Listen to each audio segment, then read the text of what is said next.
Welcome to the Human Capital Innovations Podcast. We're your source for personal, professional, and organizational growth and development, where we share original research, explore industry trends, and interview executives and thought leaders from across the globe. We hope you join us often for practitioner-oriented content around all things related to leadership, HR, talent management, organizational development, and change management. Maximize your personal and organizational potential with Human Capital Innovations Podcast.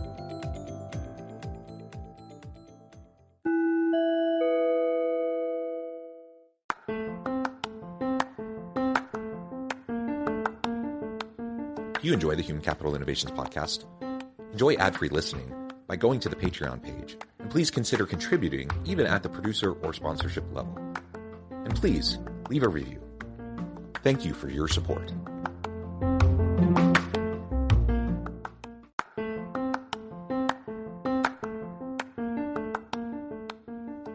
Welcome to the Human Capital Innovations Podcast. In this HCI Podcast episode, I talk with Michael J. McFall about building a successful, self-sustaining company.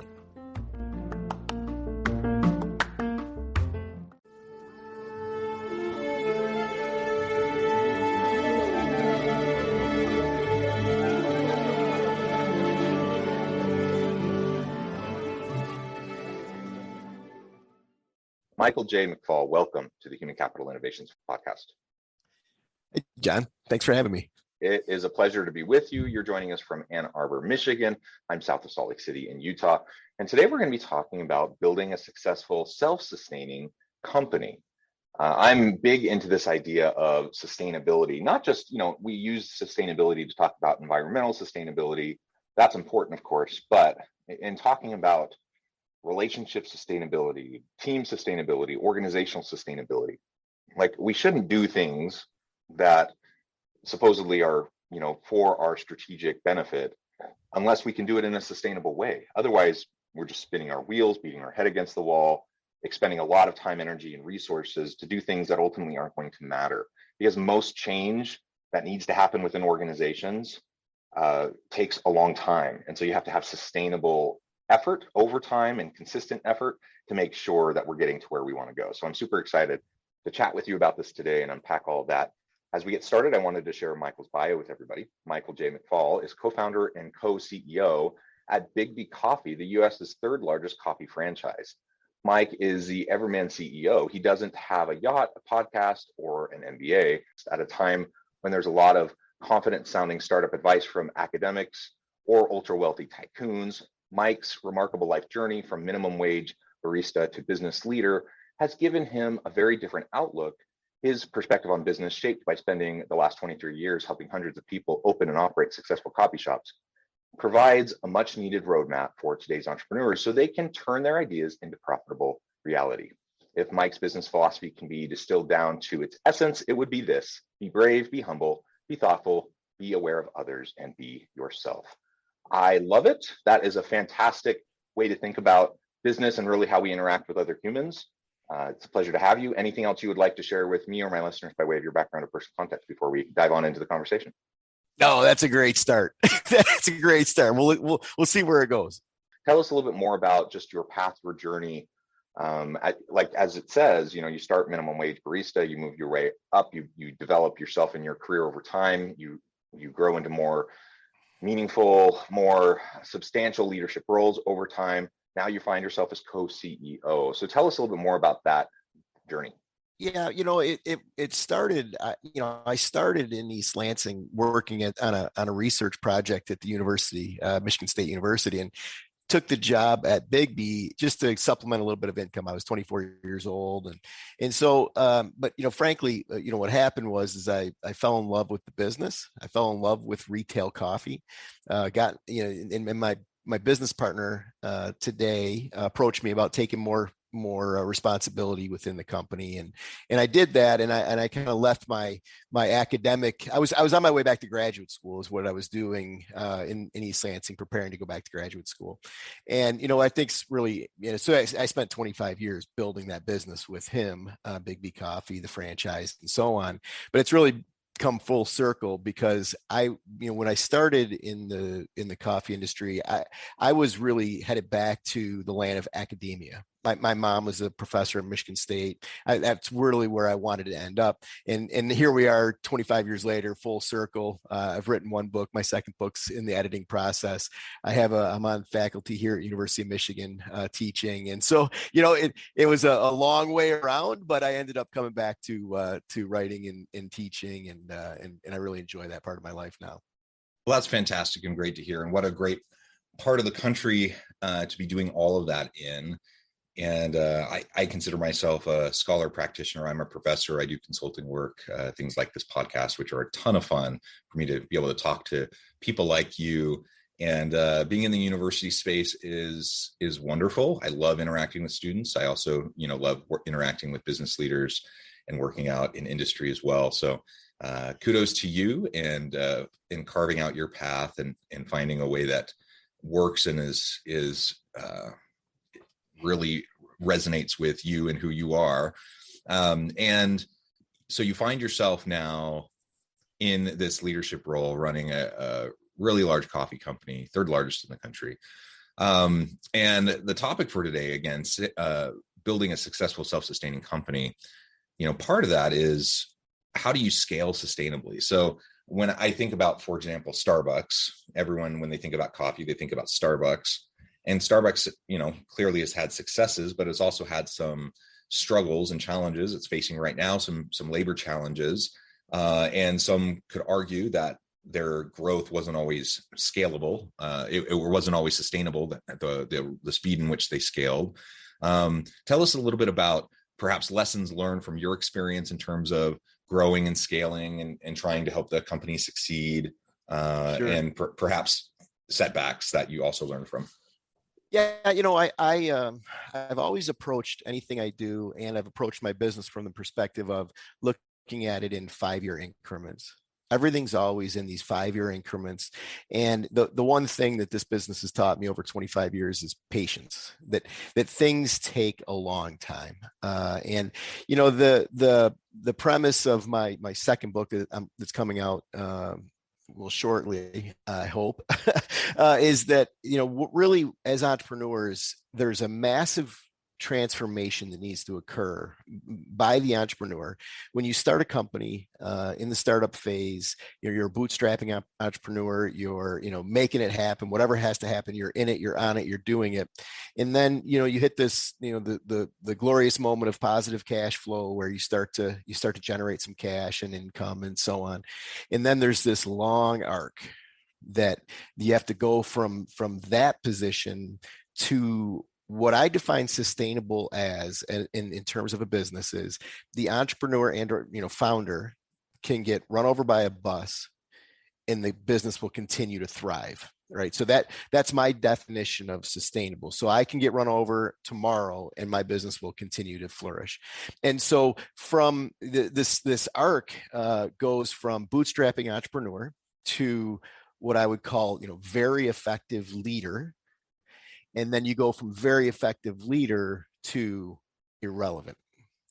And so it's a transition that most entrepreneurs can't tolerate, can't figure out how to get through. But what I'm aiming for is that I want entrepreneurs to have a sustainable enterprise on their hands that they own as an asset that gives them ultimate flexibility.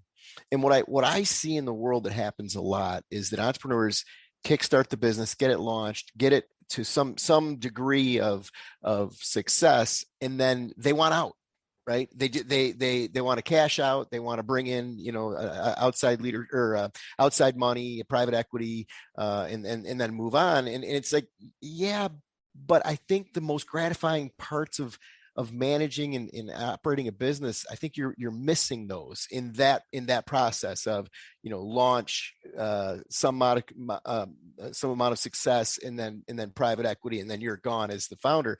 And so what I'm advocating is that arc from bootstrapping entrepreneur to irrelevance or sustainability, to me, that is like one of the most beautiful and challenging evolutions for an entrepreneur out there, right? Because the person you are at startup is a very, very different person than you are as a strong leader, and then even being able to make yourself irrelevant in the business.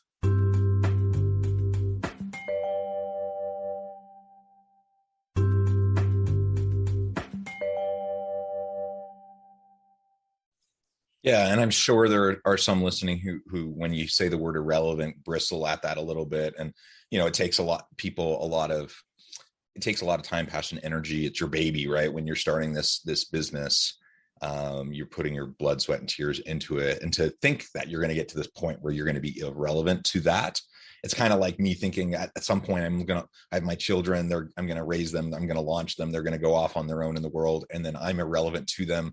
I don't matter anymore. They don't care about me, whatever, blah, blah, blah. Right. But that's not what you're talking about. No. And just like when I launch my children, hopefully successfully in the future, hopefully, yeah, they will still remember me and my wife, and they will remember their siblings, and they will come back to visit, and they will look to us for advice at times, and we'll be able to still support them in ways. And I think that's actually a good metaphor or analogy for the way things can happen with a founder, with an entrepreneur, because you want to be irrelevant in the sense that the work can go on without you. Like you said, you get hit by a bus, you have terminal disease of some sort or whatever, that the business will carry on and that they'll be successful. And in fact, it's the mark of a true leader when you can make yourself irrelevant in that way, when you can build up and develop your team to the point where you can step away and they can function at a really high level, perhaps even better than when you were there. Then that means you did your job. That means you are a really successful leader. One, I use the children graduating into college and going on into life analogy in my book, because I think it's absolutely apropos, right? But the thing is that last piece you mentioned there, to me, is the critical piece, which is you as the entrepreneur have to understand that your management team will be better at running and growing the organization than you are. And the reason I say that is you're bringing in specialists that are very, very good at what they do. They're way better than, and that's a hard pill for most entrepreneurs to swallow. Most entrepreneurs take this stance of, well, I'll let my management team make decisions, make mistakes, skin their knee, and learn. And that mentality right there is that you know better than they do. You're going to allow them to skin their knee and then come back and correct. And that is a warped perspective. It is a very sort of self-centered, arrogant perspective that most entrepreneurs take, right? Myself included. I mean, it's a really hard transition. It takes a rather high level of confidence and even ego to be willing to step into the entrepreneurial space, because it's hard work, right? You have to really own it, and you have to be confident in your vision. So I totally get it, why that transition could be hard for people. And what you were just describing, I think that really is key. I like taking a developmental approach when working with people, and when you have a team of individuals, taking a developmental approach, but you're coming from a completely different starting point when you think, I am the sage on the stage, expert in everything. Come to me, and I'm going to back up, let you fail, and then I'm going to come in like a white savior and fix everything for you. That's a completely different way of being with your people than hiring the very best people, surrounding yourself with great expertise, great skill sets, and then just letting them loose and letting them do what they do best. I've bootstrapped my own initiatives and my own business, and while I think I'm competent, I can do quite a few things that before I didn't think I could do. I am not a marketing expert. So I've become competent at it. But if I can hire somebody who is a marketing expert, why in the world would I try to micromanage them or try to get them to do what I want them to do? Otherwise, I should just do it. Why even hire them? And so that really is a really hard learning curve and transition, I think, for a lot of leaders, not just for entrepreneurs, by the way, but for any leader as they start to rise through the ranks within an organization, to go from being the expert to managing and leading the experts is hard. Well, I just this past year I was interviewed for I forget what magazine it was. I think it was like QSR magazine. It was CEO's advice to other CEOs, and they had me summarize my position in one word in my advice to CEOs, and I said, "Shut up." Right, and what I mean by that is that you need to change your mindset from when you hire somebody who's a world-class leader in their specialty. You need to change your mindset that you're coaching and teaching them to flip that around. Be quiet and let them come to you with what they need. And that is it's a completely different perspective and a very powerful one. When we have a woman that works with us. She's, world-class in her she managed the Subway sandwich shop development engine for 25 years. And we've hired her to be in charge of our development. And, when she comes to me with something she needs, like it's a powerful moment, because she's brilliant. And so, but it's a change in mindset. And it's something that to evolve into my definition of sustainability as an enterprise, you have to evolve into that. Otherwise, the hardest part for people though is if you are irrelevant, that means you feel like you don't have value and you're not needed and your phone's not ringing 25 times a day. And I went away with an entrepreneur, a friend of mine who's an entrepreneur for 4 days. And I think my phone rang once in 4 days and his rang like 25 times a day. And I was like, how do you live like this? Like, how does this work for you? And he's running a pretty big enterprise. He's a pretty successful guy. It's like, how do you do this? Like, how do you even manage in your world with your phone ringing 25 times in a day? Like, that's insanity. That is. And it shows that this person was fostering too much reliance, right? Right. Yeah. Exactly. Which is problematic because then you don't let your people flourish. And there's a reason why that kind of culture develops. And it's usually because you're micromanaging people because they know they're not empowered to actually make decisions. And they know that you need to sign off on every last little thing. And so now instead of them just running with their work and being creative and innovative, now, what I've seen when this happens in organizations is a super common problem is that people just lose their initiative. So for a while they come in, they're passionate, they're excited, they're gung-ho, they're moving forward, they're trying all sorts of things. And then they just get shot down over and over and over again. They get the boss micromanaging them and they just decide, well, he or she is just going to do whatever they want anyway. So they're going to ask me to do something. I'll just kind of do a really rough first run through. I'll send it on to them and then let them do with it whatever they want. And when you get to that point, which a lot of teams and a lot of organizations get to, then the CEO or the executive leader is a complete bottleneck. And your people aren't passionate. They're not engaged. They're not happy with what they're doing. And chances are they're looking for something else. They're just biding their time. Right. Well, and they don't own both their successes and or their failures, because if you're approving everything, then the end result is on you and not on them. And that is uninspiring for them. Right. And if you have effective, strong leaders, they want to own it. They want to take charge of it. They want to. And so, I had a very good friend of mine who was the CEO of a big brand. And he said his role as a CEO was to make 4 or 5 decisions a year. And that was it. And I could tell you the success story was phenomenal, right? But like that's the thing, right? Your people need to be empowered so they own whatever it is that they're doing. Otherwise, you're right. What's the point? What are they there for? If you're gonna take care of everything for them and answer every question, then.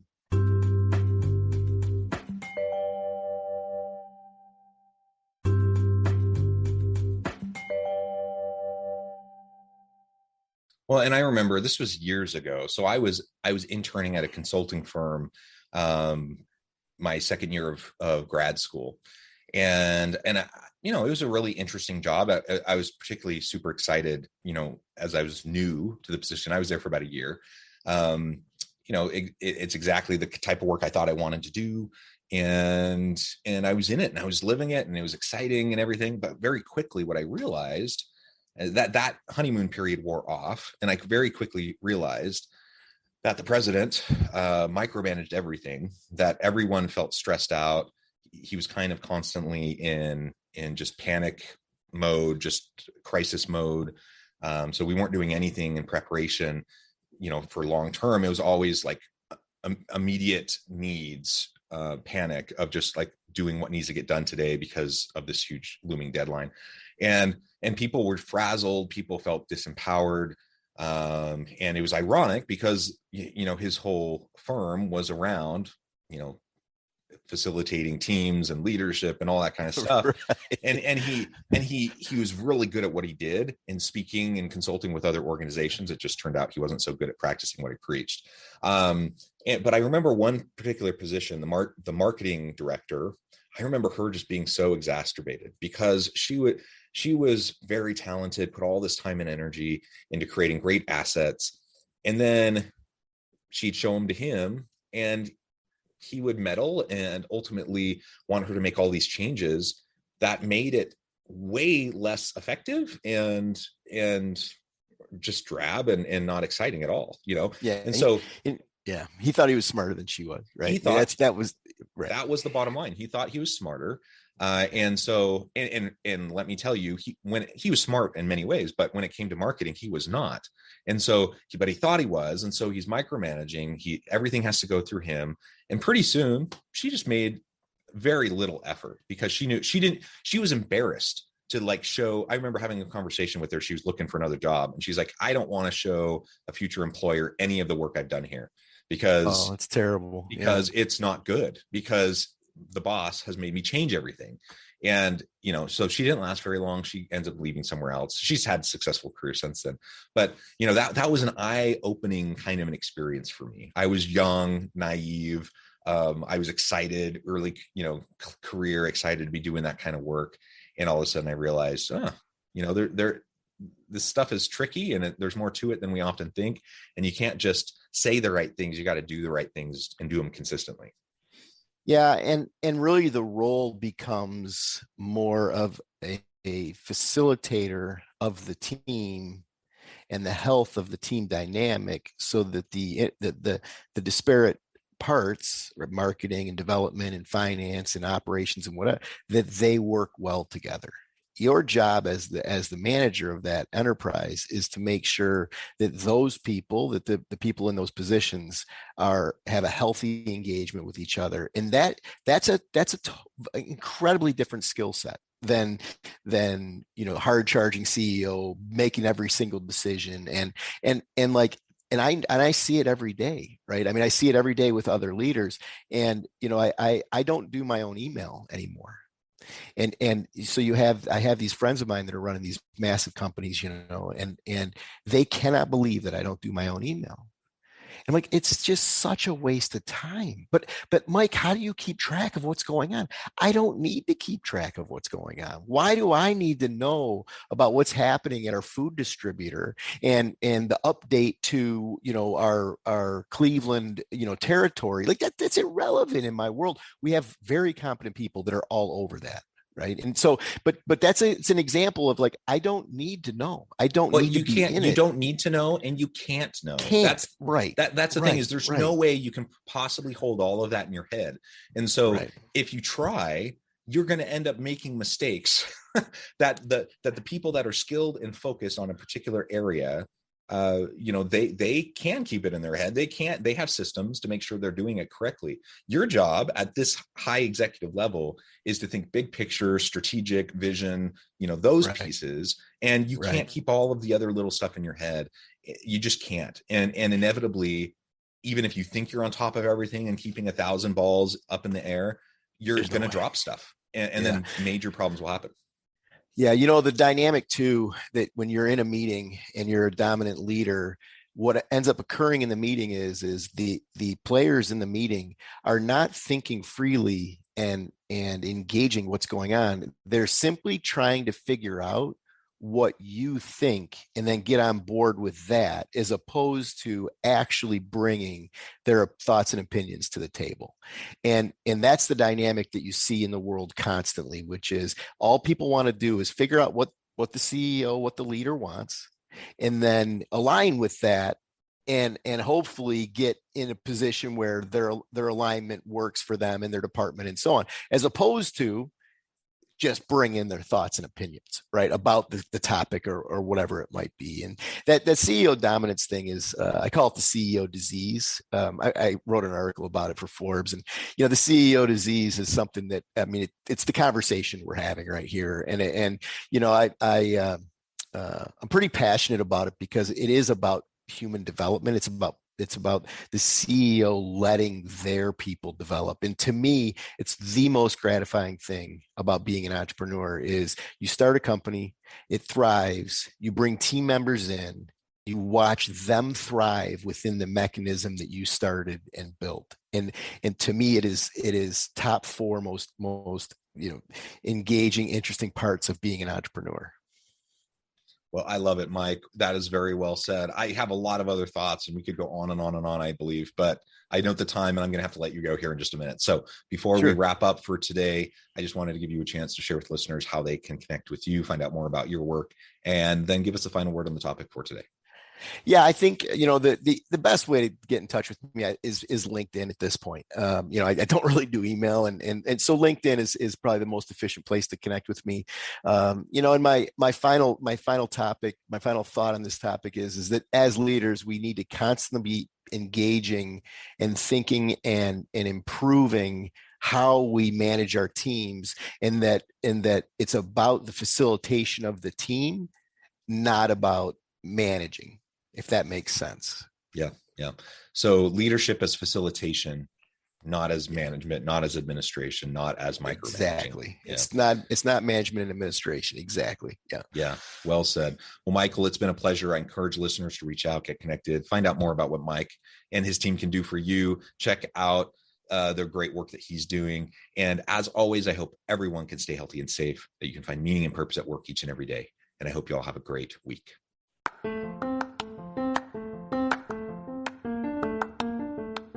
Do you enjoy the Human Capital Innovations podcast? Enjoy ad-free listening by going to the Patreon page, and please consider contributing even at the producer or sponsorship level. And please leave a review. Thank you for your support.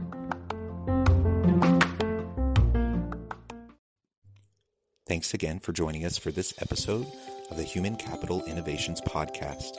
I hope you stay healthy and safe and that you have a great week.